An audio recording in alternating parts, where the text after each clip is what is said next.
Hey y'all, it's another Gettin Real with Ashleydawn. I'm Ashleydawn and we're about to get real. So I had an idea for a video and then I was driving and there was a lady that I saw that her facial features and reaction was just priceless. So I want to do a video about that. So what I saw was her speeding and a person had turned in front of her. Granted, I'm in the turning lane and I'm getting ready to turn too, but I'm waiting because I don't have a green light. And so the person that turned before me, you're allowed to turn right on red, and so she did. Well, the person that was flying by speeding, she's probably doing about 60 in a 35 mile per hour zone. And this isn't about speeding. This is about getting angry for things that you have no control over. She flew her hands up and went, and it just kind of made me giggle a little bit because I'm like, that's first of all, it's not a cute look. That's not a cute look. Second of all, that's wasted energy. She was wasting her energy and getting angry, which can we just talk about frowns? Frowns cause your face to have wrinkles. Do you know that? Granted, smiles cause your face to have laugh lines, but I would much rather have laugh lines than have some wrinkles from frowning and have, you know, that saying when you were little, don't do that with your face or it'll get stuck like that. Well, it's true. If you're frowning all the time, you're going to have a little frowny face. And I don't want a frowny face. And you probably, maybe you do. I don't know if you do, but I personally don't want no frowny face. Anyway, so she's, you know, and by the way, my knee is holding the steering wheel in case, Mom, I see you. So she just, you know, threw her hands up and got so angry. She was in the wrong. And she got mad at somebody else for doing the right thing. Now, let's talk about why she probably got mad. I can tell you why she got mad, because she was in a hurry and didn't want to have to slow her car down. But I'll go a step further. She literally was speeding to go to Walmart. Literally, she was speeding to go to Walmart. Now, I want to believe the best in her. Maybe she was, you know, late for work and she's trying to get to work on time. But again, that would have been her problem. If she was late for work, she didn't leave her house in time. She didn't get ready in time. So her getting mad at the person in front of her for going the speed limit was unnecessary. So that's pretty much what I want to talk about in this video.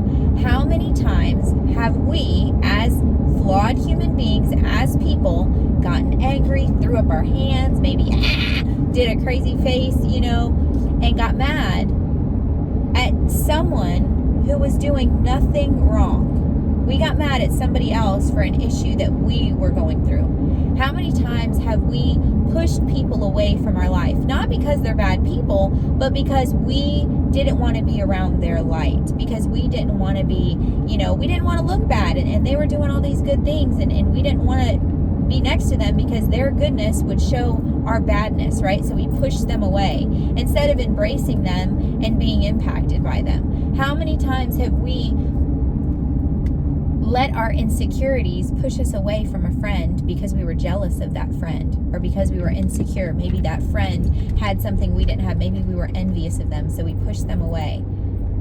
You know, when we are mad at somebody for an illegitimate reason, granted, you know, if you're mad at somebody because they punched you in the face, you got a legitimate reason. If you're mad because somebody stole money from you, or somebody, you know, did something they shouldn't have done to you, that's totally different. I'm talking about when you're mad at somebody for nothing, when they didn't do anything really wrong, but you're just mad at them. A lot of times it shows an unhealed part of ourself. I was watching a video. I really love psychology, and Dr. Caroline Leaf is an incredible psychologist and just mind doctor, and her teachings are so rich and they're just really good. And so I was watching a video of hers on YouTube, and she was talking about how trauma responses, anytime we go through something traumatic, we have a trauma response, and sometimes somebody will be doing something that has nothing to do with us, and it will trigger a trauma response, and so we'll get angry with them, and we'll attach our feelings of the person who put us through trauma to that person when they did nothing wrong. And so the lady that, you know, was all up in arms because the lady in front of her wasn't going fast enough, just like we're stopped right now at a place that we shouldn't be stopping because there's a lot of tourists and they don't know this area. But, you know, we could get mad, or we could just smile and we could wait. Or we can just smile and we can wait for it to pass, right? This too shall pass. That's something that I remind myself all the time. Like, it's not going to be like this forever. It's going to pass. Like, I'm not going to get angry, and I'm not going to get frustrated, and I'm not going to, you know, get all up in arms because of this little teeny thing. I'm not going to sweat the small stuff. It's not worth it. It is not worth getting angry over things you have no control over. And honestly, a lot of times when we get angry over things we don't have control over, it's not necessarily that we're getting angry at the thing. A lot of times we're getting angry that we don't have control. For instance, and you know, this is getting real, so I talk about things that I don't want to talk about. I talk about things that I'm not proud of. 8 years ago, I went through an awful relationship that I thought was a marriage. The person I married did not think the same thing. But anyway, going through that was, you know, crazy betrayed, and went through a lot of PTSD and stuff like that. And going through it, I wasn't necessarily mad at him. I mean, I was hurt, but I wasn't necessarily mad at him as much as I was mad that I was completely out of control. I couldn't love him more. I couldn't make him be faithful based on how faithful I was. And I tried to, you know, do everything in my power to fix our marriage, and do everything in our power to, you know, my power to fix him and to help him and to, you know, be there for him when he was going through, you know, everything that he was going through.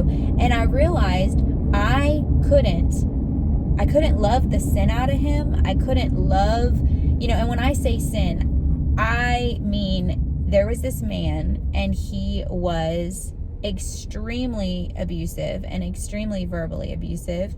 And no matter how much I was kind to him, it would just make him meaner to me. Like, when I tell you, he was mean. Like, the things that he would say would make me cry, and he had no remorse about making me cry. And I kind of think that he liked it.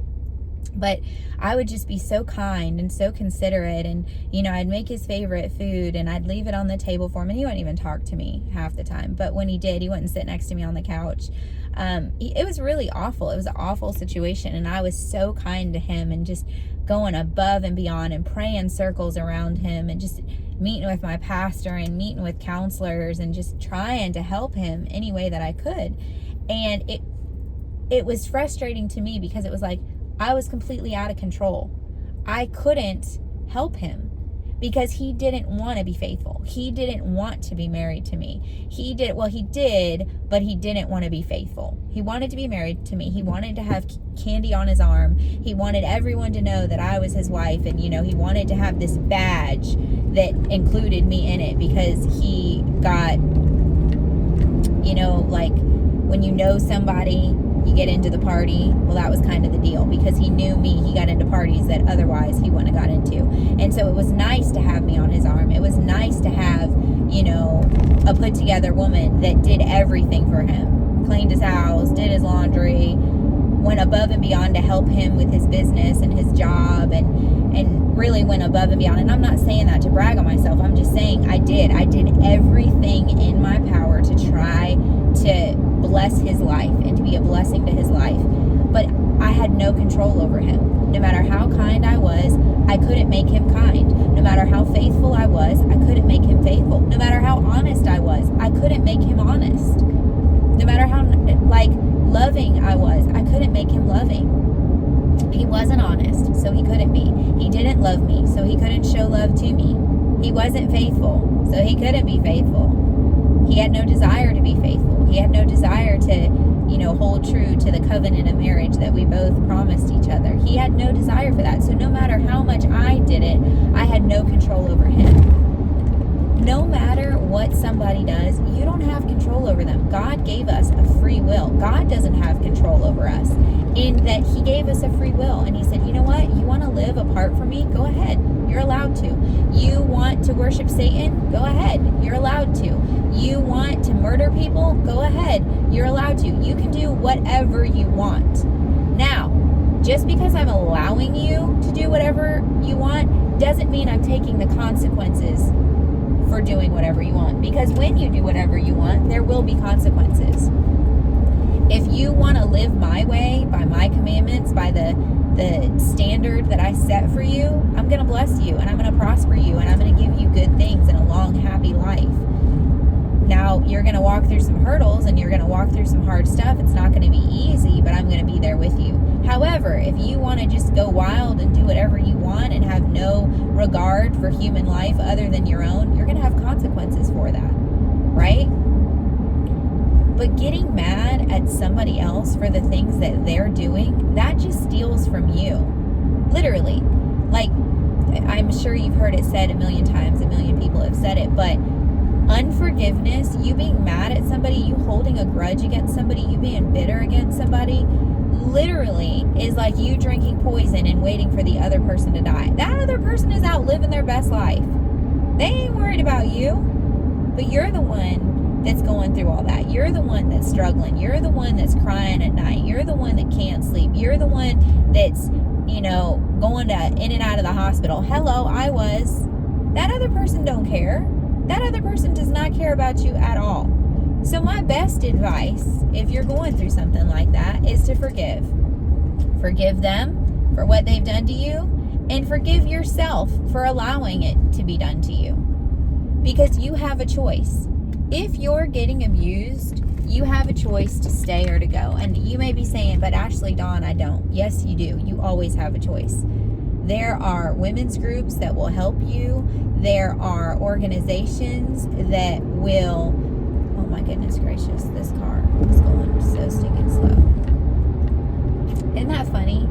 Like, I was just talking about a lady getting mad at a car going slow in front of her, and now I'm looking at this car thinking they're a little bit on the crazy side because they're going pretty slow too. It's so funny that we can easily point out things in others that we don't like, but then we got to turn that finger back around and be like, ugh, do I do that too? I teach my preschoolers, take your finger out, point to yourself. What are you doing? Are you making good choices? Are you showing God's love? When I was going through the ugliest season of my life with my ex-husband, I don't even like calling him an ex-husband because he was never a husband.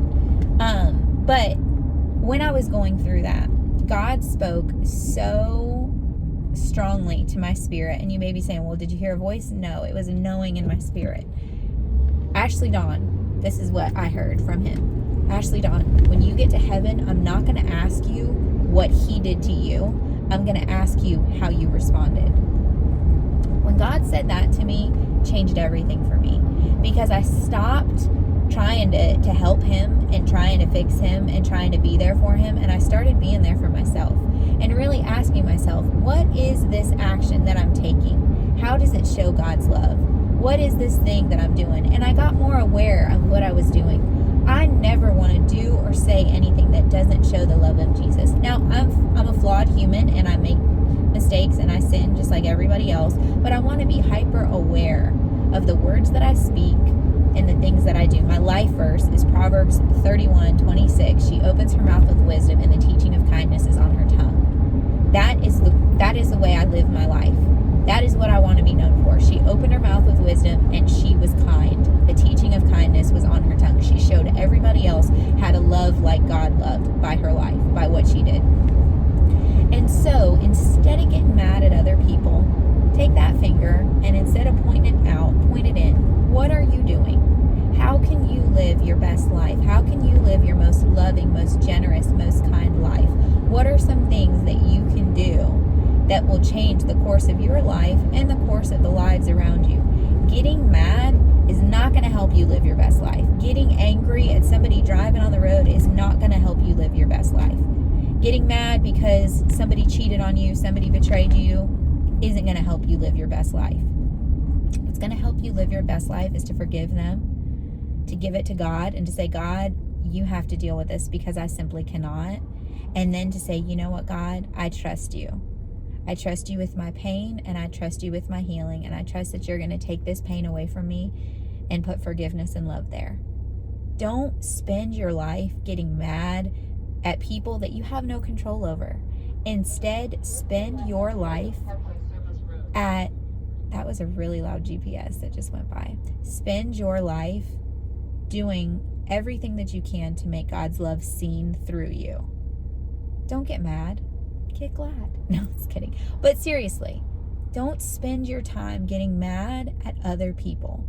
Spend your time making your life a more loving picture of Jesus and a more loving picture of who you are, because you represent Jesus. My name is Ashleydawn, and I'm an ambassador for Christ. I show his love everywhere that I go. And when I don't show his love, I need to ask for forgiveness and say that I'm sorry. Because my life is supposed to be a big arrow pointing to how much he loves everyone and how much he loves the world. That's why I do these videos.